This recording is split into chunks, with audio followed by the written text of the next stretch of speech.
think we've been living through a period of economic consensus. And it's been a consensus that believes in big government. Government is now 45% of GDP. What big government? We sold literally every single state-owned enterprise off. We literally have no state power left at all. Unless big government just means good pensions. That's it, right? I'm assuming when she says she wants to cut back on the 45% government spending as a proportion of GDP, she doesn't mean cutting back on pensions at all. She may well do. Maybe that will be what would make her unpopular. But what state-owned enterprises do we have left? We've got nothing. The NHS and schools. As I mentioned before, private rail, private mail, private buses, private waste collection, private energy, private water. What investments does our state have? What operation does our government do anymore? What big government? And that's the thing, right? That's the thing. Is that whenever you ask somebody what they mean by small or big government, they'll always give you different answers, right? So for me personally, it means how much revenue does the state generate from the economy? How much of the kind of productive capacity of the economy does the state have some amount of a role in, which at the moment isn't zero. We have zero role in the productive capacity of the economy. We have education and healthcare to ensure that everybody else's productive capacity continues, but that's it, basically. We don't have any state-owned enterprises, we don't have state-owned resources, we have nothing. We just have the NHS and schools, really and truly, and then emergency services. Some people, they'll say, well, big government is when there's lots of rules. When there's lots of authority, right? When there's lots of market regulations, that's what big government is. And I'm like, well, there are plenty of governments that have lots of regulations, whether the state itself is small, its engagement with the productive capacity is small, but they regulate it to ensure that the markets maintain some level to which they operate efficiently, which is what kind of I guess Nordic countries have big government as well, because they have state investment, but they also have regulated markets too. And some people, when they mean big government, they just mean government spends money. Even if it's tendering private sector contracts, that's apparently still big government to these people. Unelected Quango quantity, one can only assume that's what she means. They want to outsource education with academies. Oh yeah, they've always wanted to do that, yeah. GDP, high taxation, high regulation, close alignment with Europe, high immigration. Those are all the... How are those big government... Governments controlling borders is literally big government. You're a libertarian, Liz. You should want to get rid of borders. That's libertarianism is about individual freedom. The individual freedom about choosing which country you live in. Surely that is a great freedom. Big government would be having really, really tightly controlled borders. What the fuck is she talking about? I don't think she has a political ideology. She's just a fucking idiot. The basic tenets of the model, the economic model Britain has been following. Did she say tenants? Did she say tenants there? All the basic tenets of the model, the economic model. I'm going to give her it did sound like she said the basic tenants, and I was like, no, it's tenet, T-E-N-E-T, not tenant, T-E-N-A-N-T. It sounded like tenant, but I'll assume she didn't say that. Britain has been following, and it hasn't worked. We've seen economic stagnation over the last few decades, and that was what I took on in the leadership election. And I specifically said, we need to deal with the economic establishment. I think part of the problem was that I'd obviously flagged up to them that I was wanting to take on those basic ideas. And it's interesting because in the 80s, Thatcher won the argument and Reagan won the argument about supply side reforms, deregulation, privatisation, things like using our domestic energy supplies. And then we have loads of deregulation and privatisation, Liz. What the fuck are you talking about? We got hugely complacent. We've forgotten a lot of those lessons. And that's something that is evident in the book. We privatised Royal Mail literally within the last government. Like whilst the Conservative Party were in power in the period where you were a minister, we privatised Royal Mail, you fucking idiot.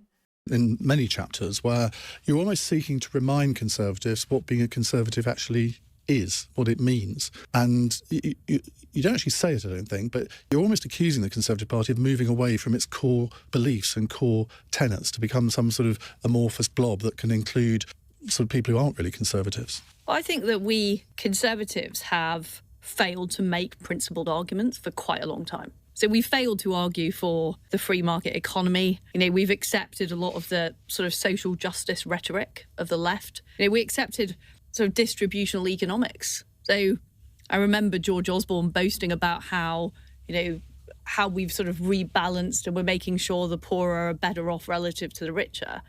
But that never happened. That's the problem. If they were talking about better distribution and more equality. That would have been great. That would have been great if they'd literally done any of what you're saying that they did. Yet the gap between the rich and poor has never been wider. We have more billionaires than we've ever had.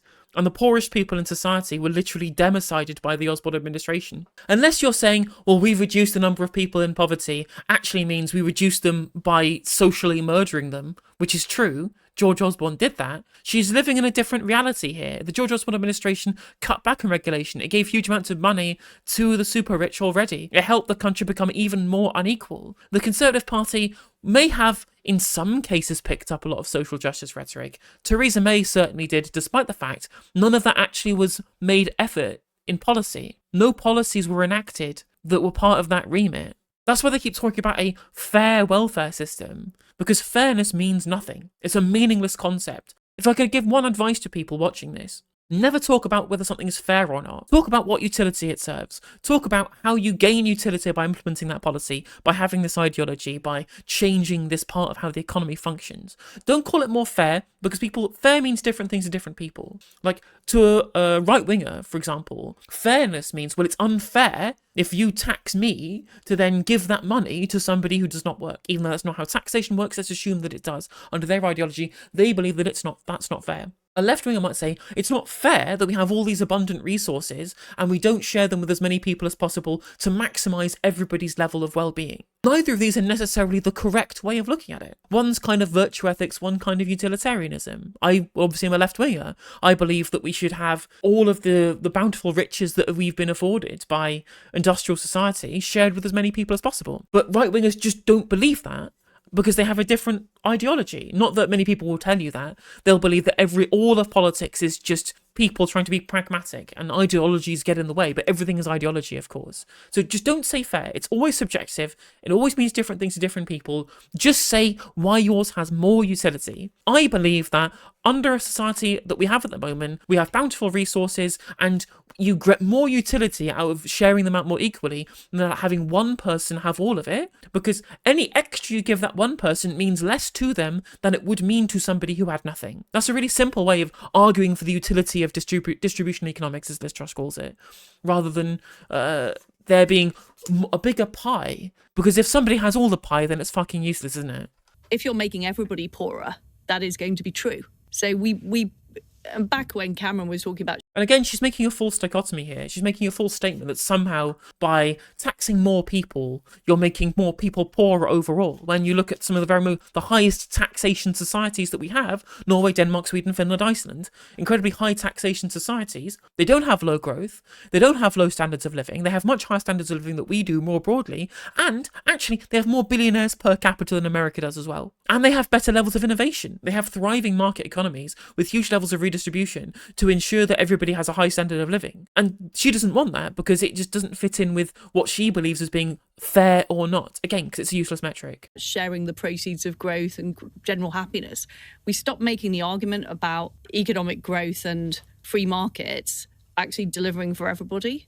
Instead, we've aped some of Labour's rhetoric on redistribution. Well, the problem actually is that they take the rhetoric without implementing the policy. They'll try and say, or actually, because they know, like, I'll let you in on a secret chat. Tories know that people in the country do support the kind of social justice rhetoric that Liz Truss is saying is bad here. And so what they'll do, they'll rhetorically support it whilst not actually implementing it as far as policy is concerned.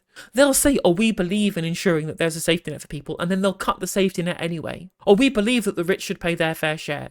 Well, non-dom tax, whatever it might be. But will we actually make sure that resources are distributed evenly between the richest and the poorest? No, they won't do that either.